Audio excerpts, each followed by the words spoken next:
আসসালামু আলাইকুম। আমি শাহাদাত হোসেন জীবন আবারও এসেছি আপনাদের মাঝে, আপনাদের এই প্রিয় চ্যানেল আমাদের শখের জিনিস কবুতর যার দেখে যার পরিচয়। এই চ্যানেলে আপনাদেরকে আবারও স্বাগতম। কিছুদিন আমি একটু অসুস্থ থাকায় আর তাছাড়া কিছু ব্যক্তিগত সমস্যার কারণে অনলাইনেও তেমন অ্যাক্টিভ না, তাছাড়া নতুন কোনো ভিডিও দিতে পারিনি, এর জন্য আন্তরিকভাবে দুঃখিত। আজকে অনেকদিন পর আবার ভিডিও করলাম, কারণ ইচ্ছা ছিল আসলে কিছু কথা বলার। রিসেন্টলি আমাকে ইউটিউব চ্যানেলে প্লাস আমাদের যে গ্রুপটা আছে ফেসবুকে, সেই গ্রুপে অনেকেই টাল রোগ সম্বন্ধে জানতে চায়, বা অনেকেই বলে যে ভাই আমার কবুতরের টাল রোগ হয়েছে, তো আমি কিভাবে চিকিৎসা করতে পারি। তো আসলে ব্যাপারটা অনেকটা এরকম যে আমাদের জ্বর হয়, জ্বর কিন্তু কোনো রোগ না, এটা হচ্ছে একটা রোগের সিমটম। তো আসলে টালটা কি আগে আমাদের জানতে হবে, টালটা কি একটা রোগ না এটা একটা রোগের সিমটম, সেই ব্যাপারে আমাদেরকে আগে জানতে হবে। তো টালটা হচ্ছে জেনারেলি একটা রোগের সিমটম। যেমন ধরেন টাইফয়েড যখন মানুষের হয়, মাঝে মধ্যে দেখবেন মানুষের টাইফয়েড হয়ে গেলে টাইফয়েড ভালো হয়ে যায়, কিন্তু মানুষের অঙ্গ প্রত্যঙ্গের যে কোনো একটা সমস্যা হয়তো দেখা দিয়ে যায় এবং এই সমস্যাটা সারা জীবন থাকে। যেমন ধরুন টাইফয়েডের ফলে অনেকের ঘাড় বাঁকা হয়ে থাকে, বা অনেকের মাথা নাড়ানাড়ি হয়, বা কোনো অঙ্গ প্রত্যঙ্গের যে কোনো একটা প্রবলেম হয়। ঠিক তেমনি কবুতরের কিছু রোগ আছে, যেই রোগগুলো হলে টালটা একটা সিমটম হিসেবে দেখা দেয়। টাল মানে হচ্ছে নেক প্যারালাইসিস, অর্থাৎ কবুতরের ঘাড়ে কোনো শক্তি থাকে না, কবুতরের ঘাড় নড়বড়ে থাকে, ঘাড় ঘুরে যায়, এই ধরনের কিছু। তো টাল কেন হয় আগে আমাদের তার পিছনে কারণগুলো জানা প্রয়োজন। কবুতরের দুটো মারাত্মক রোগ, একটা হচ্ছে পিএমবি প্যারামক্সি ভাইরাস, আর আরেকটি রোগ হচ্ছে সালমোনিল্লা বা প্যারাটাইফয়েড। এই দুইটা ভিন্ন রোগ, কিন্তু অনেকেই এই দুইটা রোগকে গুলিয়ে ফেলেন, এক করে ফেলেন, কিন্তু অ্যাকচুয়ালি এই দুইটা সম্পূর্ণ ভিন্ন রোগ। পিএমবি প্যারামক্সি ভাইরাস সেটা হচ্ছে ভাইরাসজনিত রোগ, আর প্যারাটাইফয়েড বা যেটাকে আমরা সালমোনিল্লা বলি সেটা হচ্ছে ব্যাকটেরিয়া জনিত রোগ। এই দুইটা রোগের সিমটম প্রায় সবই এক, শুধুমাত্র ড্রপিং দেখে আলাদা করা যায়। যেমন ধরুন যদি কবুতরের পিএমবি হয়, প্যারামক্সি ভাইরাসে আক্রান্ত হয়, তাহলে তার ড্রপিংয়ের কালার হবে একেবারে লিকুইড সবুজ এবং পুরো পানি কালার সাথে, মানে সবুজ পাতলা এবং সাথে একদম পানি কালার পায়খানা। আর প্যারাটাইফয়েড বা সালমোনেলা হলে আপনার কবুতরের ড্রপিংয়ের সাথে সবুজ অংশ সাথে সাদা চুনা অংশ থাকবে, বা হলুদ অংশ থাকতে পারে। কিন্তু প্যারামক্সি ভাইরাসে আক্রান্ত হলে সেখানে কখনো কোনো সাদা ড্রপিং থাকবে না, সেখানে শুধু সবুজ এবং পানি কালার।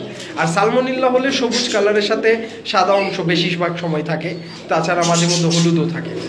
তো সালমোনিল্লা বা প্যারামক্সি ভাইরাসে কবুতর আক্রান্ত হলে তখন কবুতরের ওই রোগের সিমটম হিসেবে, ওই রোগের লক্ষণ হিসেবে আপনার কবুতরের নেক প্যারালাইসিস বা যেটাকে আমরা টাল বলি সেটা হয়। তো আপনার কবুতর যদি দেখেন হঠাৎ করে টাল হয়েছে, তাহলে আগে কোন রোগের কারণে টাল হয়েছে সেই রোগটা আইডেন্টিফাই করে তারপর আপনাদেরকে সেই রোগের চিকিৎসা করতে হবে। যখন রোগটা সম্পূর্ণ কিওর হয়ে যাবে, অর্থাৎ কবুতর সেই রোগটা থেকে ফ্রি, তখন ধীরে ধীরে আপনি টালটাকে ভালো করার চিকিৎসা শুরু করতে পারেন। তবে তার জন্য আগে আপনি আইডেন্টিফাই করবেন যে আপনার কবুতরের পিএমবি হয়েছে না প্যারাটাইফয়েড হয়েছে। যদি পিএমবি হয় তাহলে পিএমবি ট্রিটমেন্ট করতে হবে, প্যারাটাইফয়েড হলে প্যারাটাইফয়েডের ট্রিটমেন্ট করতে হবে। দেন আপনার ওই রোগটা ভালো হয়ে যাওয়ার পর টালটাকে ঠিক করার প্রসেসটা আস্তে আস্তে এগোতে হবে।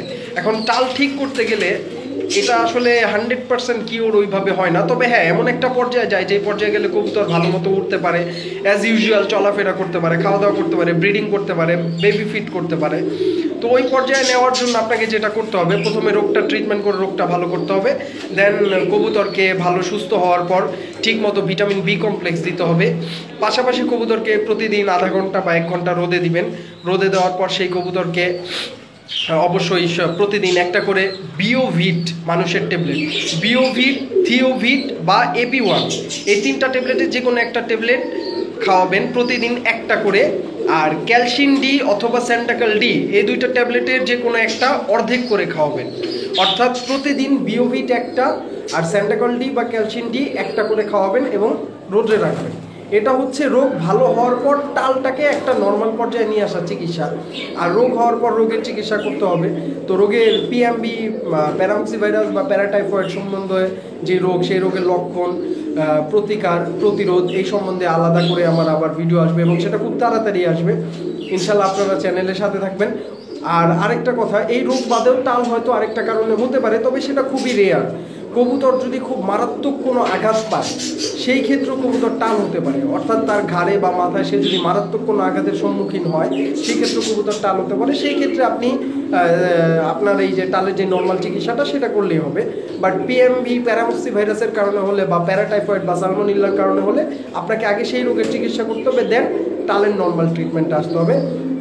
তাই আজকে থেকে আপনার কবুতর যদি হঠাৎ টাল হয়ে যায়, আগেই টাল হয়েছে এই চিকিৎসা করার জন্য ব্যস্ত না হয়ে আগে কি হয়েছে, প্যারামক্সি ভাইরাসে আক্রান্ত হয়েছে না প্যারাটাইফয়েড হয়েছে, সেটা আইডেন্টিফাই করে ওই রোগের আগে চিকিৎসা করবেন।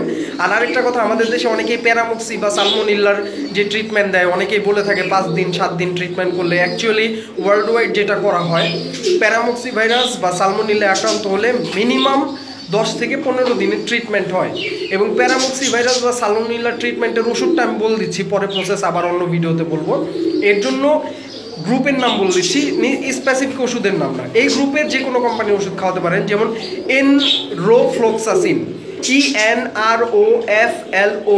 ENROFLOXICIN, এনরোফ্লক্সাসিন অথবা টেট্রাসাইক্লিন, এই দুইটার যে কোনো একটা সাথে দিয়ে ট্রিটমেন্ট করতে হবে।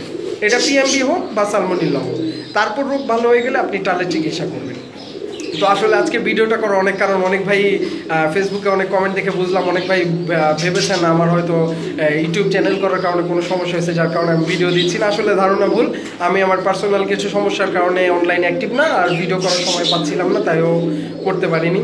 যাই হোক, আজকে আপনাদেরকে টাল সম্বন্ধে জানালাম, টালের নর্মাল চিকিৎসা সম্বন্ধে জানালাম। এরপরের ভিডিওগুলোতে আমরা পিএমভি প্যারামক্সি ভাইরাস নিয়ে আলাপ আলোচনা করব, এবং তারপরের ভিডিওতে আমরা সালমোনেলা বা প্যারাটাইফয়েড নিয়ে আলাপ আলোচনা করব, এবং তাদের ট্রিটমেন্ট এবং এর প্রতিকার, এবং এই রোগ যাতে না হয় তার জন্য আমাদের কী কী করা উচিত তা নিয়ে আলাপ আলোচনা করব। আর ওয়েদারটা এখন একটু খারাপ যাচ্ছে, আপনারা কবুতর যত্ন রাখবেন, খাওয়া দাওয়ার দিকে খেয়াল রাখবেন, লোফট পরিষ্কার রাখবেন যাতে গ্যাস তৈরি না হয়, আর অবশ্যই খাবারে যাতে ফাঙ্গাস না জমে সেই দিকে খেয়াল রাখবেন। ইনশাআল্লাহ আপনাদের কবুতর সুস্থ থাকবে আশা করি। তো আল্লাহ তাআলা সবারকে সুস্থতা দান করুক, সবার কবুতরকে সুস্থ রাখুক, আর সবাই আমার জন্য দোয়া করবেন আমি যাতে খুব তাড়াতাড়ি আবার ফ্লুয়েন্টলি আপনাদের মাঝে ফিরে আসতে পারি, ফ্লুয়েন্টলি ভিডিওগুলো আপলোড করতে পারি, তার জন্য আমার জন্য দোয়া করবেন। সবাইকে ধন্যবাদ। আসসালামু আলাইকুম।